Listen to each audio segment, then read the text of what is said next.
الرحيم يريدون ليطفئوا نور الله بأفواههم والله متم نوره ولو كره الكافرون প্রিয় মুসলমান ভাইরা আমরা আজকে এখানে সমবেত হয়েছি আমাদের প্রিয় মাতৃভূমি বাংলাদেশে কতিপয় নাস্তিক মুর্খরা সেকুলারের নামে তারা আজকে ধর্ম নিরপেক্ষতার নামে ইসলামকে বাংলাদেশ থেকে বিদায় করার জন্য পায়তারা করছে আর সাধারণ জনগণকে তারা হত্যা করছে তার প্রতিবাদ করার জন্য।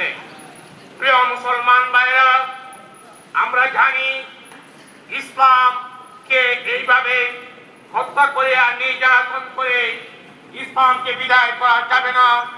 পবিত্র কোরআনে আল্লাহ তাবারaka ওয়া তাআলা বলেছেন ওই কাফির বেঈমানরা তারা চায় তাদের মুখের ফুৎকার দ্বারা তারা ইসলামকে আল্লাহর দ্বীনকে স্তব্ধ করে দেবে, কিন্তু আল্লাহ তাবারaka ওয়া তাআলা তার দ্বীনের আলোকে তিনি পরিপূর্ণতা দান করবেন, যদিও ওই কাফির বেঈমানরা সহ্য করতে পারে না।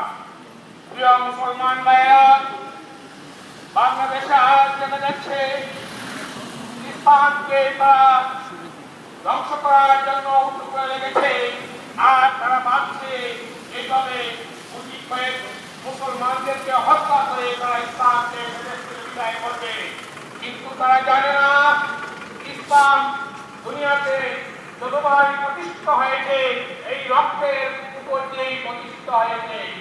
এই কাফির বেঈমানরা জানে না যে তাদের আদি পিতা ফিরআউন ইসলামকে দুনিয়া থেকে মুছে ফেলার জন্য চেষ্টা করেছিল, পিতার বাড়িতে বাসা হয়েছে, তাকে বাড়িতে করতে হয়েছে।